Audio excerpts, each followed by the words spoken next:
মাতা আবাদা ওয়ালা তাকুম আলা কবরিহি।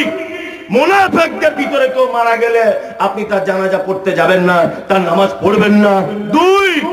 দুই নম্বর হচ্ছে এই যে আপনি তার কবরের সাইডে পর্যন্ত দাঁড়াবেন না। আল্লাহ তাআলা তারপরে আবার বলছেন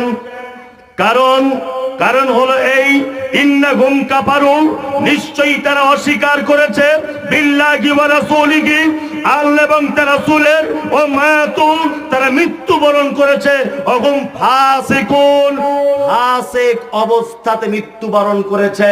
এই কারণে তাদের জানাজা এবং তাদের কবরের পাশে দাঁড়ানো নিষেধ, তাই না? তাহলে মুনাফিকরা খুব ভালো লোক না খারাপ লোক?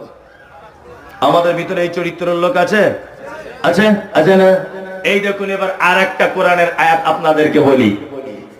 আচ্ছা, একটা লোক